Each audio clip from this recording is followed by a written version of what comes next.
அப்பா போட்டு வச்ச சீட்டு முடிஞ்சது. கடைசி ஏலம். நாம போட்ட பணத்தோட 10 லட்சம் ரூபாய். இந்தா. அப்பா, முழுசா 10 லட்சத்தை நான் இப்பதாங்க பாக்குறேன்.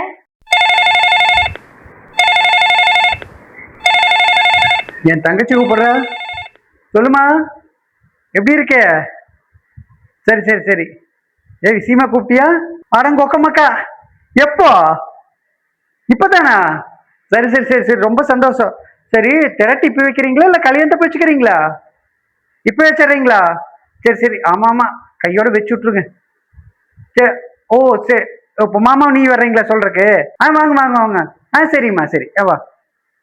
ஏங்க என்னங்க, பாப்பா செலவு வச்சிட்டாளா? சின்ன பிள்ளையா இருந்தா அதுக்குள்ள பெரிய மனுஷி ஆயிட்ட பாருங்க. ஆமாமா, சீரம் போய் வைக்கிறாங்களாமா. தாய் மாமா சீரை சிறப்பா பண்ணிடல விடு. அதான் அப்பா பண்ண இருக்குல்ல. அப்பா பணமே இல்லைனாலும் நம்ம தானே செலவு பண்ணணும். அந்த மாதிரி கஷ்டத்தை எல்லாம் அப்பாவும் கொடுக்க மாட்டாங்க, ஆண்டவனும் கொடுக்க மாட்டான். ஒரு 5-6 லட்சம் ரூபாய்க்கு தங்கச்சி புள்ள திரட்டிய மாமங்காரனா சிறப்பா செஞ்சிடலாம் விடு. சரிங்க. மத்தியானம் தங்கச்சி மச்சான்னு வர்றாங்களாமா. நான் போய் தென்னம்பிள்ளைக்கு தண்ணியை கட்டிட்டு மோட்டர் நிறுத்திட்டு வந்துடுறேன். நீ அதுக்குள்ள ஏதாவது நல்லபடியா சமைச்சு வச்சிரு. சரிங்க, நீங்களும் போயிட்டு வாங்க.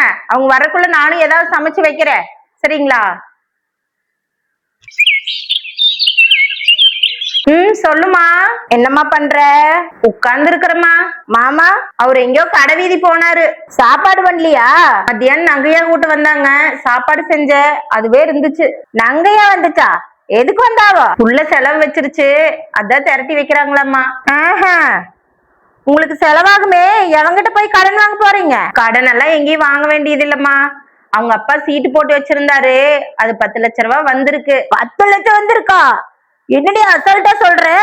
இதைத்தான் அந்த சீருக்கு செலவு பண்ண போறீங்களா? ஆமாமா, மாமா அத்தை சீரை நம்ம முறைப்படி செஞ்சுதான் ஆகணும். ஏண்டி, உனக்கு கொஞ்சமாவது மண்டையில மூளை இருக்கா? வீட்டுக்காரன் தான் அறிவு இல்லாம சொல்றனா, நீ அவனுக்கு ஒத்து ஓதிட்டு இருக்கிற. என்னம்மா சொல்ற?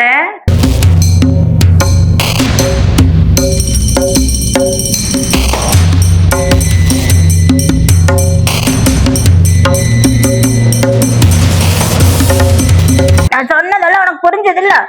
போதும் போது, ஒரு 50-60 சீர் செலவு முடிச்சுக்குங்க. அதுக்கு மேலேயும் வீட்டுக்கார தங்கச்சிக்கு தான் செய்வேன்னு டங்கு டங்குன்னு குதிச்சானா நீ நம்ம வீட்டுக்கு வந்துரு. அப்புறம் அவன் வழிக்கு வந்துதான் ஆகும். சரிம்மா. அப்புறம் உன் தம்பி வேற மொண்டாட்டி வீட்டு விட்டு போனதுல இருந்து சும்மா சுத்திட்டு இருக்கிற, வேலை வெட்டி இல்லாம. மாமா கிட்ட சொல்லி ஒரு 5-6 லட்சம் ரூபாய்க்கு தொழில் ஆரம்பிச்சு கொடுக்க சொல்லு. அவனும் படைச்சுக்குவான் இல்ல பணம். அதான் 10 லட்சம் இருக்குது இல்ல, அதுல கொடுங்களே.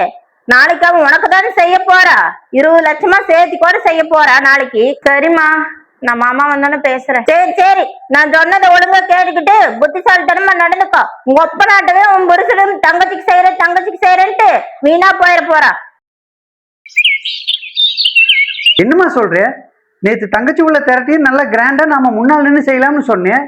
இன்னைக்கு ஒரு 50,000 ரூபாயில சிக்கனமா முடிச்சுக்கலாம்னு சொல்றேன். இந்த 12 மணி நேரம் கேப்ல என்னதான் நடந்தது? இல்லைங்க, எங்க அம்மா தான் போன் பண்ணி சொன்னாங்க. அதானே பார்த்தேன். இல்லங்க, அவங்க சொன்னது யோசிச்சு பார்த்தா சரியா தானுங்க இருக்கு. எதுவுமே நம்ம கையில இருந்தாதாங்க நமக்கு மதிப்பு. ஆமா ஆமா, உங்க அம்மா சொன்னது சரியாத்தான் இருக்கு. ஏங்க, நீங்க புரிஞ்சுக்கவே மாட்டீங்கன்னு நான் ரொம்ப பயந்துகிட்டு இருந்தேன். ஆனா நீங்க நல்லா புரிஞ்சுக்கிட்டீங்க எங்க அம்மா சொன்னதை. அது சரி, இப்ப நாம சீருக்கு எதுவும் செய்யாம சிக்கனமா பண்ணணும். என் தங்கச்சி என் மேல சங்கடப்பட்டுக்க மாட்டாளா? பட்டா படுத்துங்க. அப்படி சங்கடப்பட்டு போனா போயிட்டு போறாங்க. நமக்குதான் போட வேண்டிய கையெழுத்து போட்டு போயிட்டாங்களே, அப்புறம் எதுக்கு நாம அவங்கள போய் தொங்கிட்டு இருக்கோன்னு. இதுவும் உங்க அம்மா தான் சொன்னாங்களா? ஏன்னா இந்த மாதிரி புத்திசாலித்தனமாவெல்லாம் உனக்கு யோசிக்க தெரியாது. ஆமாங்க, எங்க அம்மா எதுவுமே யோசிக்காம சொல்ல மாட்டாங்க. சரி சரி, நான் என் தங்கச்சி கிட்ட ஒரு வாரத்தை கூப்பிட்டு சொல்லிடுறேன். நான் ரொம்ப சிரமத்துல இருக்கிறேன், சிக்கனமா தான் பண்ண முடியும்னு. அதுக்கு அவ சங்கடப்பட்டா பட்டுட்டு போறா. அப்படி போறா அப்படின்னா போயிட்டு போறா. நம்ம சீருக்கே போகாம விட்டு போறது. நமக்கு அந்த 50,000 மிச்சம் தாங்க. சொல்லுனா அண்ணன் ஒண்ணு சொல்லுவேன், தப்பா நினைச்சுக்காதம்மா. சொல்லுனா. அண்ணன் கொஞ்சம் சிரமத்தில் இருக்கேன். திடீர்னு நீ சீர் வச்சதுனால அண்ணனால இப்ப எதுவுமே செலவு பண்ண முடியாது. அதனால சிக்கனமா தான் செய்வேன். நீ எதுவும் தப்பா நினைச்சுக்காதம்மா. அண்ணா, உன்னை நான் நகை போட சொன்னா இல்ல நான் செலவுக்கு போட்டுக்க சொன்னா? எதுவுமே வேண்டானா? உன் சூழ்நிலை எனக்கு தெரியாதா என்ன? ஒரு மாமனா முன்னாடி நின்று எல்லா வேலையும் நீ செய்ய, அது போதும் எனக்கு. பாப்பாவுக்கு சீரப்ப கட்டுறதுக்கு ஒரு நல்ல புடவை எடுத்து கொடு, அது போதும். என்னம்மா நடிக்கிறாங்க பாருங்க. ஒரு பிரச்சனை முடிஞ்சுதா? ஏங்க, இந்த பணத்தை நம்ம என்ன பண்ண போறோம்? டெபாசிட் பண்ணிடுவோம். ஏங்க எனக்காக ஒண்ணு செய்வீங்களா? ஏய், நீ என் பொண்டாட்டிடி, என்ன வேணாலும் கேளு. ஏங்க என் தம்பி வேலை இல்லாம சும்மா சுத்திட்டு இருக்கா, அவனுக்கு ஒரு 5 லட்ச ரூபாய் போட்டு தொழில் ஆரம்பிச்சு கொடுப்போமா? அவனும் நல்லா இருந்தா தானுங்க நமக்கு பெருமை. இதுவும் உங்க அம்மா தான் சொல்லியிருப்பாங்களே. உங்க அம்மாவோட நல்ல எண்ணத்துக்கு அவங்க சொன்னா சரியாத்தான் இருக்கு. ஏங்க இது எல்லாம் எங்க அம்மா கேட்டாங்கன்னா எவ்வளவு சந்தோஷப்படுவாங்க தெரியுமா? இருங்க ஒரு நிமிஷம் போன் பண்றேன். அம்மா, உங்ககிட்ட உங்க மருமக சந்தோஷமான ஒரு விஷயத்த சொல்ல போறாரு. நீங்களே சொல்லுங்க. அத்தை சொல்லுங்க. எப்படிங்க மாப்பிள்ளை இருக்கிறீங்க? நீங்க உங்க மக கிட்ட சொன்னது எல்லாமே உங்க மக என்கிட்ட சொன்னா எங்க குடும்பத்து மேல எவ்வளவு அக்கறைப்பட்டு சொல்லியிருக்கீங்க. ஆமா ஆமாங்க மாப்பிள்ள, நான் அக்கறைப்படாம வேற யார் அக்கறைப்படுவாங்க உங்க குடும்பத்து மேல எல்லாம்? ஏங்கத்தே, உங்க மருமக என்னதான் சொல்றா? ஏன் 2 பேர் பிரிஞ்சே இருக்கிறாங்க? ஆமாங்க மாப்பிள்ள, அவளுக்கு பொழைக்கிற ஐடியாவே இல்ல. எப்ப பாரு இடுப்ப வெடுக்குன்னு ஆட்டிக்கிட்டு சரி புடிங்கி மாதிரி. ஏங்க தம்பி குடுக்கறத சொல்லுங்க சொல்லுங்க. ஏங்கத்த, உங்க பையன் அவன் பொண்டாட்டியோட நல்லபடியா பொழைக்கிறதுக்கு ஒரு நல்ல ஐடியா சொல்லட்டுங்களா? உங்க பொண்ணு குடும்பம் நல்லா இருக்கு, இதை நீங்க ஃபாலோ பண்ணீங்கன்னா. சொல்லுங்க மாப்பிள்ள, என் பசங்களையும் நல்லா இருக்கும்னா நான் என் உசுர கூட கொடுப்பேன். கரெக்டுங்க. நாங்க வர்றப்போ ஒரு முளை கயிறு வாங்கிட்டு வரோம். நடு வீட்டுல தூக்கு போட்டு தொங்கிருங்க. நீங்க முடிஞ்சா உங்க பேச்ச கேட்டுக்கிட்டு உங்க மருமகளை வீட்டை விட்டு துரத்தின உங்க மகனையும், இப்ப உங்க பேச்ச கேட்டுக்கிட்டு இனிமே எங்க குடும்பத்துல சண்டை கட்ட போற உங்க மகளையும் சேர்த்து கூட்டிட்டு போங்க. என்ன சொன்னீங்க? பிள்ளைய பசங்க நல்லா இருக்கிறதுக்காக உயிரியே கொடுப்பீங்களா? ஒரு மயிரை கூட கொடுக்க மாட்டீங்க. உங்களை மாதிரி பொம்பளை எல்லாம் உங்களை நம்பி உங்க வீட்டுக்கு வந்த மருமகனோட உயிரை வேணா எடுப்பீங்க சொல்லி கொடுத்து. பசங்க உலக தப்பான வழியில போனா இது தப்புப்பா, இந்த மாதிரி இருந்தா குடும்பம் நல்லா இருக்கான்னு சொல்லி கொடுத்து அவங்கள நேர் வழியில போக வைக்கிறதா அம்மா அப்பாவோட வேலை. அதை விட்டு போட்டு நேர் வழியில போயிட்டு இருக்கிற பிள்ளைகிட்ட தப்பான பாதையை காட்டி இந்த வழியில போங்க சொல்லி கொடுக்குறவங்க எல்லாம் அப்பா அம்மாவே கிடையாது. இது வரைக்கும் எங்க குடும்பத்துல சண்டை வராம இருந்தது. ஆனா இப்ப உங்கனால எங்க குடும்பத்திலே நிம்மதி போகுது. வைங்க போன. என்ன பாக்குற? இன்னைக்கு நாட்டுல பல குடும்பம் நாசமா போற காரணமே உங்க அம்மா மாதிரி இருக்கிற மாமியாக்காரியினாலதான். ஒரு பொண்ணு தப்பா யோசிச்சா கூட இது தப்புமா, சொந்த பந்தத்தை எல்லாம் பொண்ணு அரவணைச்சுதான் வாழணும்னு உங்க அம்மா அப்பா தான் உனக்கு சொல்லி கொடுக்கணும்.